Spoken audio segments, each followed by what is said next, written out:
I would like to start again. We were talking about I've Got a Secret, which you started in 1952 as regular panelist. Yes. Can you describe, I'm just going to name some names and you can just do word association. Tell me what it was like working with these people. Mark Goodson and Bill Todman. Oh, adore them. In fact, I'm calling Bill Todman's wife when we finish here. Mark Goodson was just one of the best friends I ever had in my whole life. When I left the show to move to California, they wanted to do a series with me out here. But Bill was 2 years old, and I had 3 stepsons, and, fixing up the house and everything, and I wasn't interested in the series. And when you think of the series, gosh, the first series written for me was actually written by Sherwood Schwartz, who wrote Gilligan's Island and the Brady Bunch and everything. And then the second one was the young man, he was married to the wonderful writer of Lucy's show. You know that? So Quinn Martin, are you talking about? Quinn Martin. Quinn Martin wrote his first series for me, and he sold it to NBC, as a matter of fact. They bought it, and it was a big shock to me because it was headlines in the New York Times, and I was under contract to Mark Goodson and Bill Todman, which was CBS. But all of them, what's her name? Gwyneth Paltrow's father, he wrote a series for me, which I never even read. It was, and the man who wrote Mame, it was just series after series after series, and I was not interested in. I was too happily married, but the main thing was I had the most beautiful little boy that I'd wanted, my miracle child. He grew up. That son has never, ever caused me one moment's nothing. He's never smoked us. He's married to the most beautiful woman you ever laid eyes on. Oh, and 3 winners. 3 winners. And some other names from I've Got a Secret. Gary Moore. Oh, what a darling man. Darling. He and his wife, Nell. Do you know that I've Got a Secret? We were like the best, closest friends. Everybody went out with everybody to everybody's parties. We cared about each other. Faye Emerson and I, we went to the theater together. Betsy, because she came along later. And Bill Cullen and Bill Cullen's wife, dear, dear friends. In fact, I just appeared at a luncheon from the network group and spoke about Bill. I said I met Bill Cullen the same night I met Steve Allen. And had I not met Steve and had dinner with him, I would have married Bill Cullen. Well, and speaking of people from the show, Mark Goodson and Bill Todman, I wanted to get some of your professional recollections of them. Like, what was their role on the show? Well, Mark Goodson was the artistic producer. He was the one that did the auditions. Bill wasn't there that day. It was Mark Goodson who, Mark Goodson, I was his pet. He kept taking ratings, and he told me my rating on I've Got a Secret was higher than all of his people from all of his shows put together. But then he was very prejudiced. He just, my saucy personality, he liked it, And when I left the show, he gave me the most beautiful gold heart. They were hearts, gold, with diamonds that said, I've Got a Secret on them earrings, and somebody stole them. And what about Bill Todman? And Bill Todman was the financial head. He was the one that gave you raises or didn't give you raises, and he was a dear man. I didn't see so much of them because they lived in outside of New York City. I think they lived in Scarsdale, but they would have parties and invite us all, and friendly, dear, wonderful people. And when Steve and I were married, they gave me my pick of a wedding gift from them, and I could have anything I wanted for $5,000. And guess what they gave me? I let Steve pick it, and Steve picked it. He had showed it on his show. It was from the King Farouk collection, the royal family of Egypt, and it was a ceremonial drinking cup. It was a fish, and you opened the head, and the throat, the mouth of the fish was where they put the wine. And I always had it on my coffee table here, and unfortunately, we gave so many parties for charities, and it had emerald eyes, and somebody liked it, I guess, better than we did. I hope they needed it more than we did. Would the producers, would Goodson and Todman, would they give you tips on how to be a panelist, or give you advice on? No. I mean, how did you No. learn what it was like, what it was to be a panelist, and how You to just play the game? did, the first year I was on the show, as a matter of fact, I think it's why people liked my smile. I was so nervous on the show that my cheeks would shake. And so I would smile, because try smiling big, your cheeks can't shake. And so I would smile all the time. First of all, I loved everybody on the show. I was happy, but nervous. And it stopped the cheek shaking. And of course, I don't think it was a whole year, let's say 6 months, I was nervous. But the smile sold. That's what they always wrote about.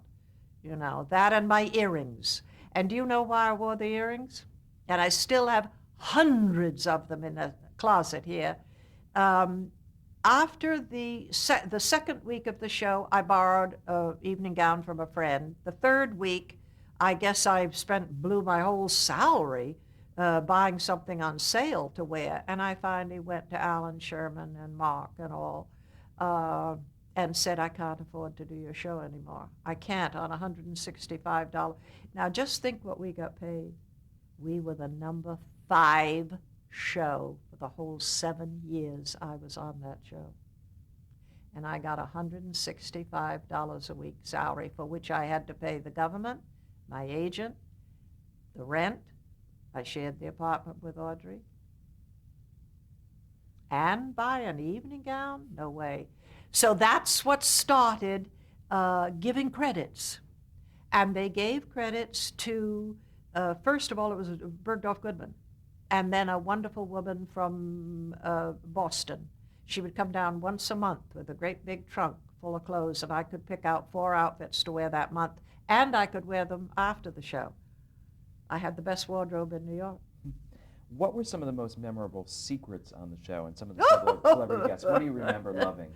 Well, I don't know if loving is the word, but they found out, I guess in a hurry from the ratings or something, that it was funnier if they did things to Jayne.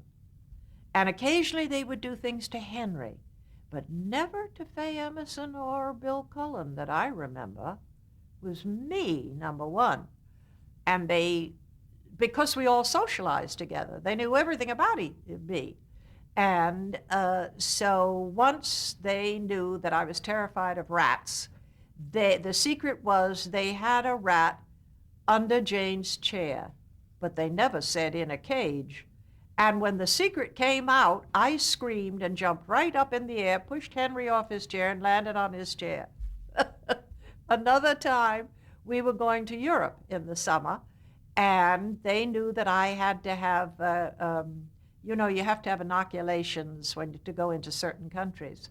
And so they knew that I didn't care to have inoculations. I'm not much on medicine. So they would work with Steve, you see, and say, tell the doctor not to be available this week or whatever it was. And the secret was we're going to inoculate Jayne for her summer vacation. And they did, and I was singing, which I always do when I have to have an inoculation. And that's funny. I think that's kind of cute, because I was singing, I don't know what, let's say San Francisco or something, and suddenly, as I'm singing along, let's say it would be, you're walking, Steve's song, you're walking along the street, or you're at a party. These were the natural things. Nobody could teach you to do that. There's no way you could teach. They don't sign really great game players, although Mark Goodson insisted that you be a good game player. Because it doesn't matter that you guess. It's how you narrow it down. what was his name? He was the head of the Brooklyn Dodgers. They were still in New York at the time. He had been a ball player. He was married to Lorraine Day. Do you know who I mean? Famous man. He asked me to go up to Boston for a big, big game, charity game, for ball players who were crippled, I guess, in the game or something. And I accepted because Lorraine Day used to be on our I've Got a Secret every summer when they would come east for the whatever. And I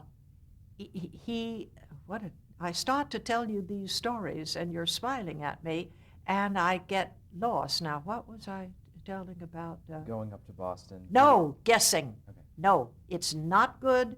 It's not, you see, the reason that they make mistakes when people cheat, it shows. No one ever cheated. In the 7 years I was, well, in the first place, there's no way you could cheat because we had no makeup department, no hair department, as I told you, and we would arrive a half an hour before the show, and as you entered, there was a man at the door, and the door to get to the stage was about 8 feet wide, and it was metal. I could hardly open it. And you went upstairs and you sat until it was time to come down to do the game. And Faye, Emerson and I would just sit there and we would talk and laugh and gossip.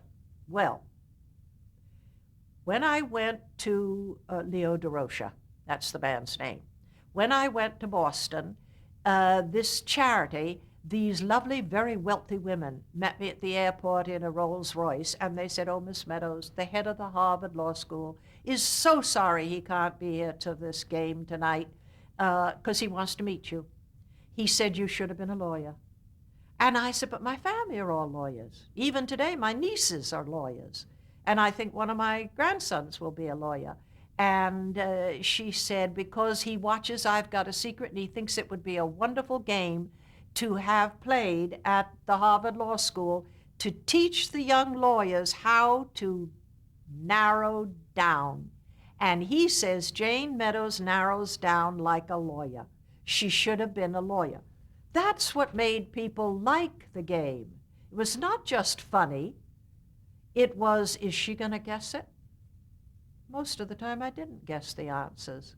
Well, and you had mentioned, obviously, it wouldn't have been as much fun to cheat. Now, during your time, because you spent a lot of time on game shows into the 60s, the quiz show scandals happened. That's what I was thinking.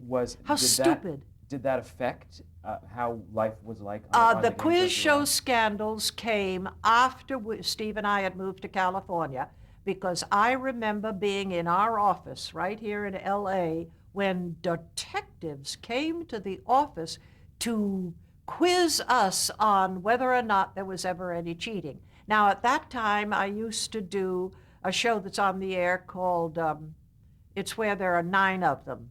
You know, what's that called? Hollywood Squares? Hollywood Squares. I did the pilot for that. They called me to do the pilot for every game show. Mark always wanted me to do, like, To Tell the Truth, and the name's the same, and all, not the name's the same, To Tell the Truth, and what's the other one? What's My Line? No, they had been on before us. The pilot of the one where you say the word, you try to get the person. Password, that was it, Password.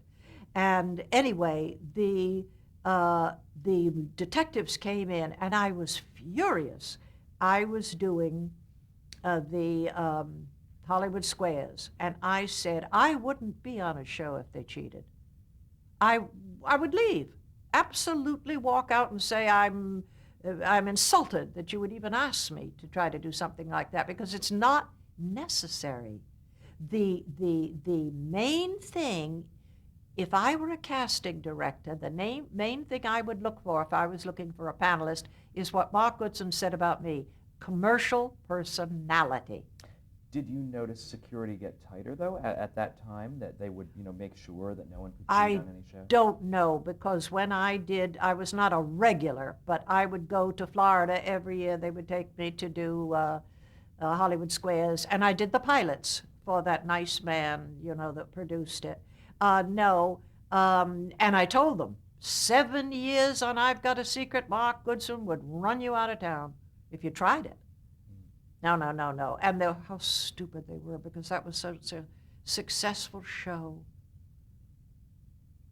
wanted to Just ego. That's ego. do. After 7 years, why did you leave I've Got a Secret? Oh,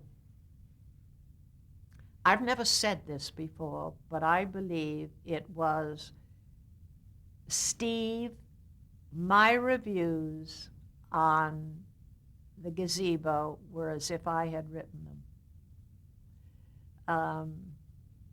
The Gazebo being a Broadway play?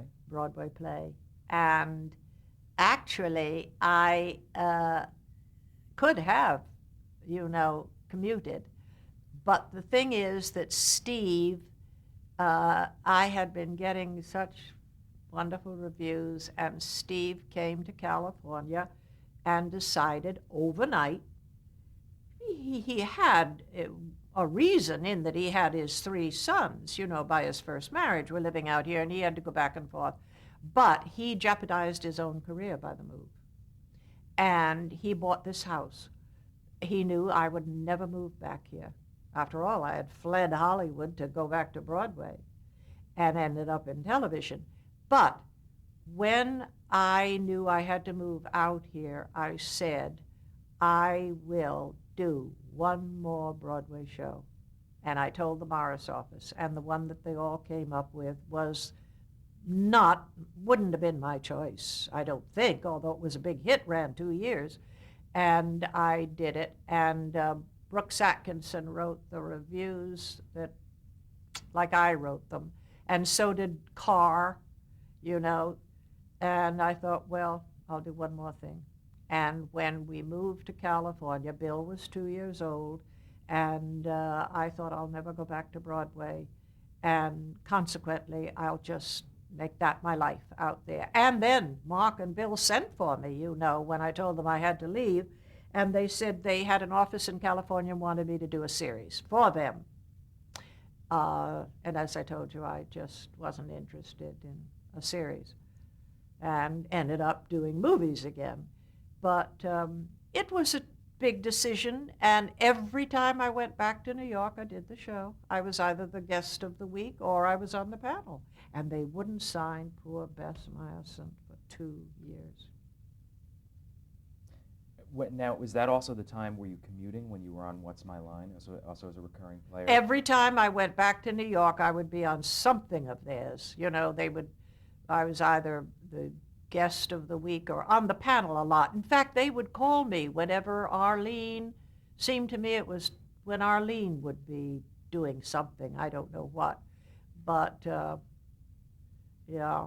Because you did that show from the mid-50s into the late 60s frequently as a guest. Can you describe? I did? I thought I only did it maybe 4 times at the most. I did it the day we were the day after we were married. Tell me about that. That's a famous Well, we were episode. married on a Saturday at my aunt's house in Connecticut, and Waterford, Connecticut. And the family were there. It was a small wedding because we had both been married before. And we then drove back with my brother and sister in the car to New York. And unbeknownst to Steve, they asked me, because the next day was Sunday. And I said, oh, sure, I'd love to do it. And I'll never forget the line. He said, well, whoever you are, you sound like Betty Boop, I think it was, something like that. And I think it was Arlene guessed me. Did she guess me? It was. Oh, she did. Who chose you to do that the day after your wedding? Who was in on the gang? It would have been either Gil Fates or, well, maybe Mark. It wouldn't have been Bill, because he was the businessman, and Alan Sherman wasn't connected with it. It could have been Bob Bach or Gil Fates or Mark. After all, it was his show. And how did you feel about doing it, pulling a prank on your husband? Oh, I thought it would be cute. I thought it would be cute, and it was. America wanted to see us. After all, we had 3 of the biggest shows covered. We had me all 7 years on Secret. You had Audrey 3 years on Gleason. You had Steve all those years on What's My Line, then The Tonight Show, then the Sunday show opposite Sullivan. And then we would work together a lot. Steve would have the Meadows sisters on singing or doing sketches. The summer that we went on vacation to Europe, almost all of Steve's people went, because we were all young, all married, all the same age. And when we came back, the first show of his season, they had Jayne and Audrey, and it was a whole show on us being in Europe. And the end was us going through customs, and you hear somebody say, Miss America. And I said, oh, yes, of course we missed America. They said, no, not you. Miss America. And we had, oh, gosh, I just introduced my dear friend, the other Miss America. It was Lee Merriweather. Lee Merriweather is my first Miss America friend. We did a show together, and we were at a big thing, and I was tired. It was the Thalian Ball. And I said to my friend, oh, do you know, what is her name? Mary Lou, the one that, she was on that show with us. Oh, she's married to Gary Collins. Oh, Mary Ann Mobley. And I just saw her at a party. Mary Ann Mobley was just made Miss America. And so her first show, other than Miss America, was Steve's show. Yeah, it was family. You know, I have to tell you, television today is not like television of that day. I'm awfully sorry. I love television. I watch all the, I'm a news freak. And I watch PBS because that's where we did Meeting of Minds. But I think they make so much money, and their lives must be different because we all socialize together. We didn't have that. We got the top salary in television for a variety show was $7,500 a week. Ed Sullivan, to try to steal Elvis away from Steve, had to pay him, I think it was $50,000 for 3 shows. And Steve had paid him $7,500, and Elvis didn't want to go to Sullivan.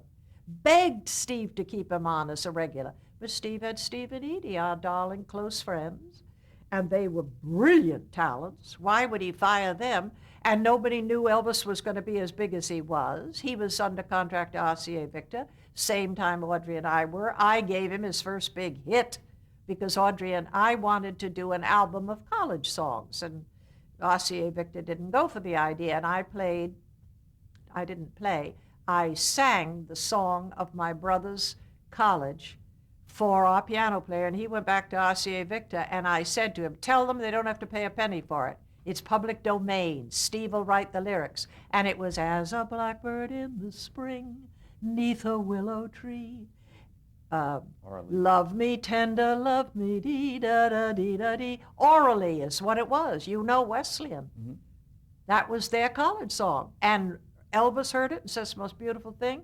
They wrote special lyrics, and it was his first big hit. We were a family. Television was New York. No wonder they call it the Golden Age. Well, and speaking back of What's My Line, can we play some word association with some of the people who yes. on that show? John Daly. Well, John Daly was a lovely, brilliant man. I was thinking about him the other day and thinking, isn't that funny? I never knew what his profession was. I knew he was famous and brilliant, but Bennett and Phyllis, his wife, were such close friends. I just gave an interview of 3 hours. Random House is doing a book on Bennett, and the author called me because knew we were such good friends. In fact, they had a house party the week after our marriage, and they had Arlene and Marty and this big dinner party, and Truman Capote, all those famous writers from Random House were there. And they let us, I brought my 3 stepsons, Steve and I and the 3 stepsons, and the nanny, my English nanny. We were all living in the house up in Mount Kisco. They had this big, beautiful, that's what I mean, you see. We were so close. And Arlene Francis? One of my best friends. Yeah, she turned over the whole home show one day for a baby shower after my son was born. Had, beautiful, the whole hour was a baby shower. In fact, when Bill was born, he was the 2nd highest rated baby after Lucy's Yeah. Every single one of in fact, Ed Sullivan on his show said, make sure that he grows up to be a cowboy, a Western star, because Maverick was opposite Ed and Steve and was beating their ratings. And George Gobel announced on his show that Steve Allen's son was born with glasses on. I mean, they all did something, you know. You also appeared frequently on a number of other game shows, so if I could talk briefly about those. Just Yes, yes, sure. If you have a recollection Yeah. strong about any of these. To Tell the Truth with Bud Collyer. To Tell the Truth. Yes, of course. To Tell the Truth, I did it quite a few times. I'd forgotten Bud Collyer was the first. Yeah. I'm trying to think who was on it with me. Kitty Carlisle. Was Kitty? Because Kitty was on I've Got a Secret for a while. I know one of the girls, she was a comedian, wonderful actress who was on To Tell the Truth. Who else was on it? I don't remember the panel. Isn't that funny? Well, you did many. Oh, of yeah. these game shows. Password with Ellen Ludden. I know you said you had been Oh, in the yes, pilot. yes, Alan Ludden, and of course I'm so friendly with Betty White today, that darling. Password, I was asked to do the first pilot for Password, and Steve and I were booked to do something in the South, so I said I'll do the second one. First one had not gone well. I don't know who did it, but Mark was very unhappy. And after I did the second show on the air, it was on the air pilot, Mark was in the audience. He jumped right up on the stage. He said, "That's the show." That's wonderful. And the Match Game with Jayne Rayburn. Oh, well, Jayne was one of my dearest friends. Jayne was, of course, Steve's announcer, you know, as well as Match Game. I loved Match Game. That was fun. I used to do it a lot. And you mentioned you were in the pilot for this also, Hollywood Squares, hosted Yeah. by Peter Marshall. Peter Marshall, and there was somebody before Peter. Who was it that I did a lot of the pilots? A comedian. I mean, Peter was a comedian. I see Peter every once in a while. I just saw him at a wedding. Who was that man? Funny little comedian. He did the first pilots, but Peter did it for the rest of the time, yeah. You Don't Say with Tom Kennedy. Gosh, I don't even remember that one. No recollection. And Tattletales with Bert Convy. Yes, I did Tattletales a lot, and I can't remember what it was all about. I also did a series with Bert Convy. Do you remember the differences? Was it hard to keep straight the differences between all these formats? You would so often guess. Did you have to remember what game you were playing? I can't remember. Oh, I think, was Tattletales the one, that I would do with Steve? Tattletales, do you know that they were all different? Everyone was different. And I guess because of all my years on I've Got a Secret, they would call me for all these things. But would the formats click when you had to change format so quickly? Or of course. Yeah, it's a game. You know, you can play cards and then play. My grandchildren and I love a game where you're allowed to cheat, just so long as you're not caught, in cards. But you change. You go from bridge to I Doubt It, the one where you can cheat. The same thing with a game show. Well, great. Well, we'll end this tape at that point and pick up on the next tape. Okay.